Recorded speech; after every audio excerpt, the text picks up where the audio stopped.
नमस्कार दोस्तों, बहुत बहुत स्वागत है आपका अपने यूट्यूब चैनल तिरपाली ऑनलाइन क्लासेज में।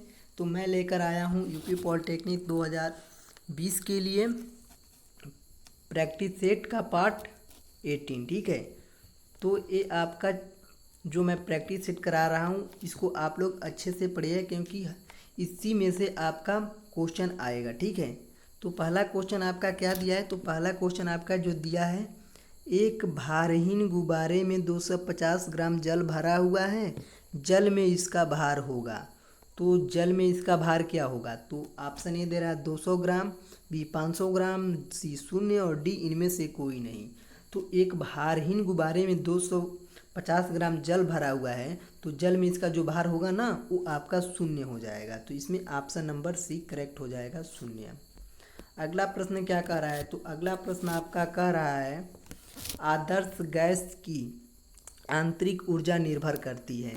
ऑप्शन ए केवल दाब पर, बी केवल आयतन पर, सी केवल ताप पर और डी दे रहा है दाब तथा ताप दोनों पर।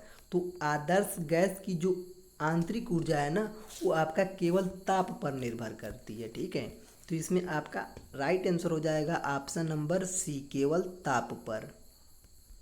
अगला प्रश्न क्या कह रहा है? तो अगला प्रश्न आपका कह रहा है, 600 ग्राम जल को 30 डिग्री सेल्सियस से 80 डिग्री सेल्सियस तक गर्म करने के लिए आवश्यक ऊष्मा की गणना कीजिए। जल की विशिष्ट ऊष्मा दे रहा है 1 डिग्री प्रति सेल्सियस। ठीक है, तो इसको क्या करेंगे? तो हम यहाँ पे लगाएंगे ऊष्मा का फॉर्मूला Q इक्वल टू क्या?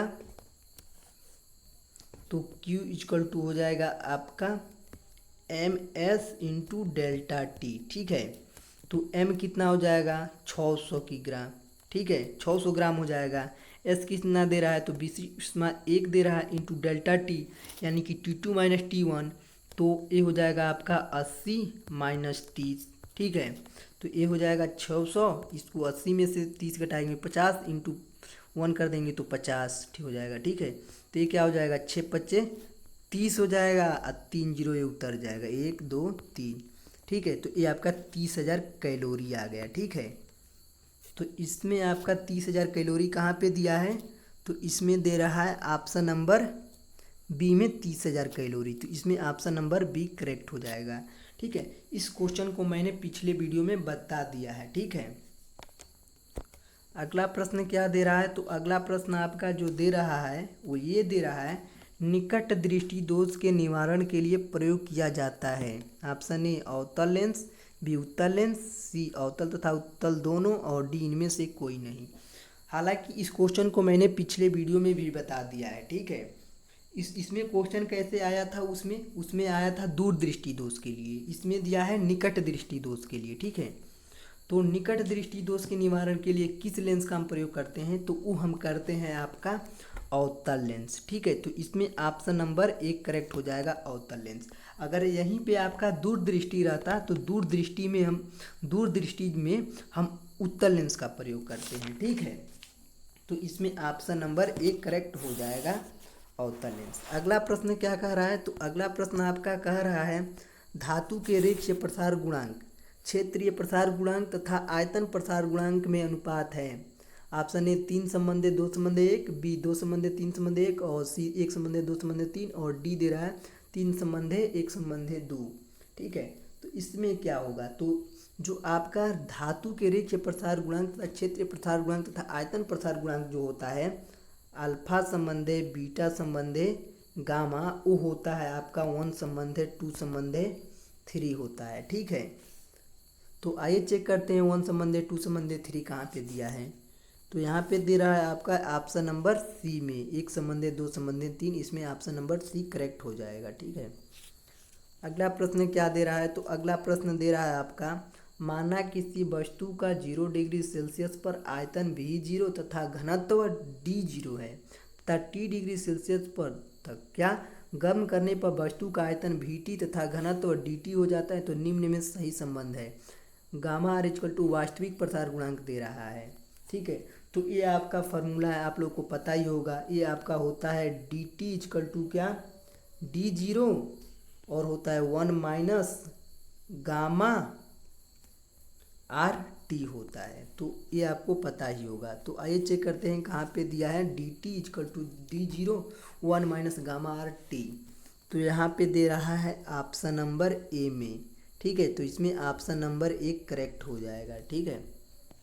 अगला प्रश्न क्या दे रहा है, तो अगला प्रश्न आपका दे रहा है श्वेत प्रकाश के स्पेक्ट्रम के सातों रंगों में जिसकी आवृत्ति अधिकतम होती है वह है। ऑप्शन ए बैगनी रंग, बी लाल रंग, सी हरा रंग, डी पीला। तो बैगनी रंग की जो आवृत्ति होती है ना वो आपकी अधिकतम होती है। क्या? बैगनी रंग की अधिकतम किसकी होती है? वो होती है सातों में आवृत्ति अधिकतम बैगनी रंग की। तो इसमें ऑप्शन नंबर 1 करेक्ट हो जाएगा, बैगनी रंग। अगला प्रश्न क्या दे रहा है, तो अगला प्रश्न आपका दे रहा है यदि किसी वस्तु का वायु व जल में भार क्रमशः W1 तथा W2 है तो उसका आपेक्षिक घनत्व होगा। तो यहाँ पे वस्तु का जो आपेक्षिक घनत्व होता है ना वो होता है आपका क्या? वस्तु का आपेक्षिक घनत्व इक्वल टू पिंड का क्या? पिंड का वायु में भार बटा जल में पिंड के भार में कमी। तो इक्वल टू क्या हो जाएगा? W1/W1 माइनस W2 हो जाएगा। क्या? यहाँ पे हम लिखेंगे क्या? वस्तु का क्या? वस्तु का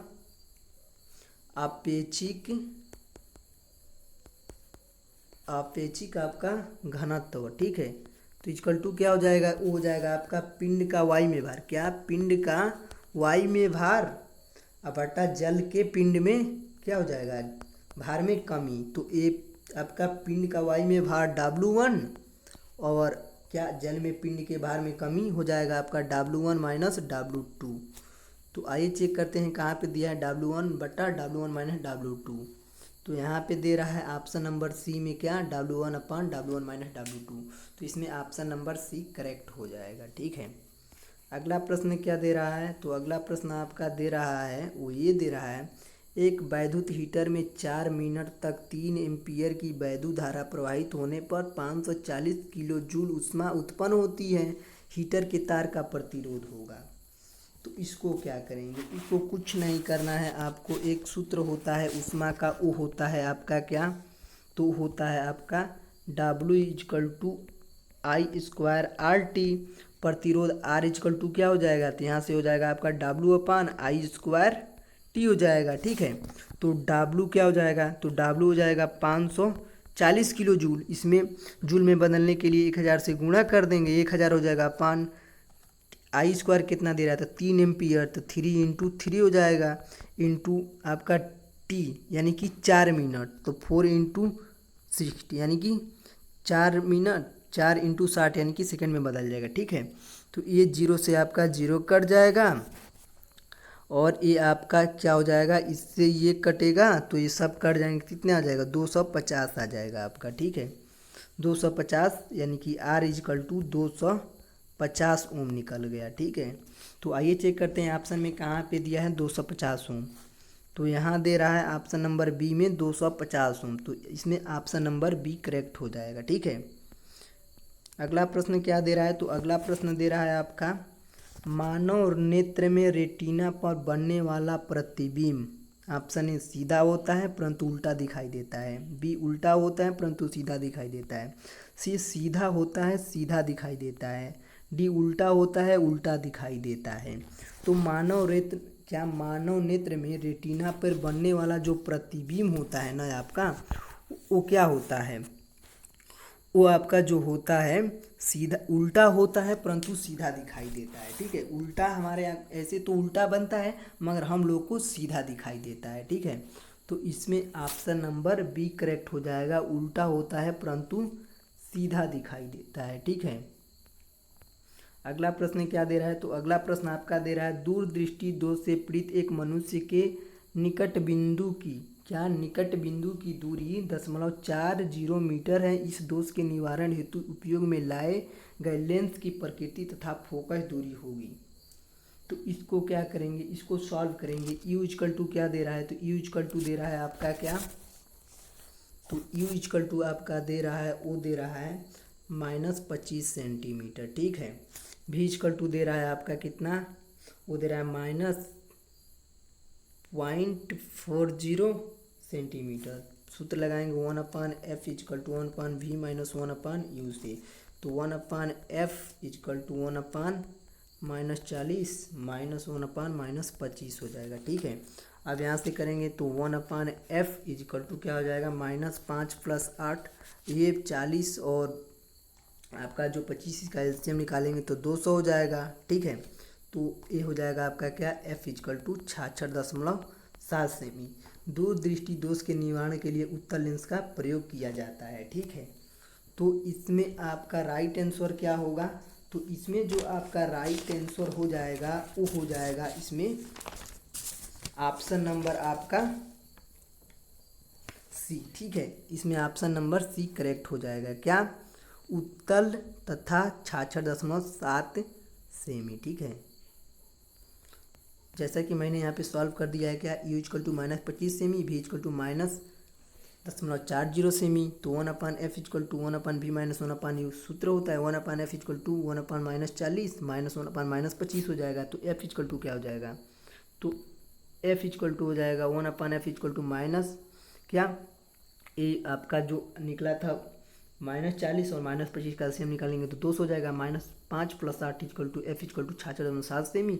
दूरदृष्टि दोष के निवारण के लिए उत्तल लेंस का प्रयोग किया जाता है। तो इसमें ऑप्शन नंबर क्या था, तो इसमें ऑप्शन नंबर सी करेक्ट है। ठीक है, अगला प्रश्न क्या दे रहा है, तो अगला प्रश्न आपका जो दे रहा है वो ये दे रहा है, यदि φ इजकल टू चुंबकीय फ्लक्स, b इजकल टू चुंबकीय क्षेत्र की तीव्रता, a इजकल टू क्या क्षेत्रफल है, तो इनके बीच सही संबंध है। Option A B equal to five upon A, B five equal to B upon A, C A equal to B into five, और डी दे रहा है B equal to five into A. तो ये क्या हो जाएगा, तो फाइव इजकल टू जो आपका होता है बी इंटू ए होता है आपका। ठीक है, तो बी इजकल टू क्या हो जाएगा, तो बी इजकल टू हो जाएगा फाइव अपान ए हो जाएगा। ठीक है, तो फाइव अपान ए कहाँ पे दिया है, तो फाइव अपान ए दे रहा है ऑप्शन नंबर ए में। तो इसमें ऑप्शन नंबर ए करेक्ट हो जाएगा, B equal to five upon A. अगला प्रश्न क्या दे रहा है, तो अगला प्रश्न आपका दे रहा है वो ये दे रहा है, विद्युत ऊर्जा नापने का यंत्र है। Option A switch, B watt घंटा meter, C volt meter, D plug. तो विद्युत ऊर्जा मापने का यंत्र क्या है, वाट घंटा मीटर।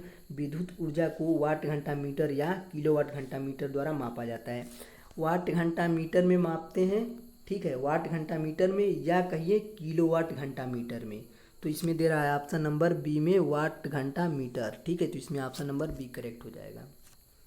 अगला प्रश्न क्या दे रहा है, तो अगला प्रश्न आपका जो दे रहा है, संलग्न परिपथ में R1 व R2 में बहने वाली धाराओं का अनुपात होगा। ये आपसे 2 वोल्ट, ये 1 ओम का दे रहा है, ये आपका R1 और R2 दे रहा है। तो इसको सॉल्व करने के लिए क्या करेंगे, ये आपका 2 वोल्ट और ये आपका 10 ओम। ठीक है, R1 और R2 पूछा है, तो यहाँ से क्या हो जाएगा, क्योंकि R1 तथा R2 क्या है, ये R1 और R2 आपके क्या है, ये R1 और R2 आपके श्रेणी क्रम है, इसलिए R1 और R2 के प्रतिरोध में क्या होगी, धारा समान प्रवाहित होगी। अतः R1 तथा R2 में बहने वाली धाराओं का जो अनुपात होगा वो हो जाएगा आपका एक संबंध है एक। ठीक है, तो आइए चेक करते हैं ऑप्शन में कहाँ पे दिया है एक संबंध है एक, तो यहाँ पे दे रहा है ऑप्शन नंबर सी में एक संबंध है एक। तो इसमें ऑप्शन नंबर सी करेक्ट हो जाएगा। ठीक है, आज का लास्ट और आखिरी प्रश्न क्या दे रहा है, तो आज का लास्ट और आखिरी प्रश्न दे रहा है, μ0/4 पाई होता है। ऑप्शन ए 10⁻⁻7 न्यूटन प्रति एम्पियर स्क्वायर, बी 10⁻⁷ न्यूटन प्रति एम्पियर, और सी 10⁻⁷ Newton ampere square, D 10⁻⁷ Newton ampere. तो μ0 विद्युत की क्या है, μ0 जो आपकी है वो आपकी निर्वात की चुंबकशीलता होती है। इसका मान 4 पाई इंटू 10⁻⁷ क्या होता है, न्यूटन प्रति एम्पियर स्क्वायर होता है। तो μ0 आपका क्या हो जाएगा, तो जो μ0 हो जाएगा आपका वो हो जाएगा 4 पाई इंटू 10⁻⁷ न्यूटन प्रति एम्पियर स्क्वायर। तो μ0 आपका क्या हो जाएगा, μ0/4 पाई इक्वल टू हो जाएगा 10⁻⁷ न्यूटन प्रति एम्पियर स्क्वायर हो जाएगा। तो इसमें आइए चेक करते हैं ऑप्शन में कहाँ दिया है, 10⁻⁷ न्यूटन प्रति एम्पियर स्क्वायर। तो यहाँ दे रहा है ऑप्शन नंबर ए में 10⁻⁷ न्यूटन प्रति एम्पियर स्क्वायर। तो इसमें ऑप्शन नंबर ए क्या हो जाएगा, वो आपका करेक्ट हो जाएगा। ठीक है।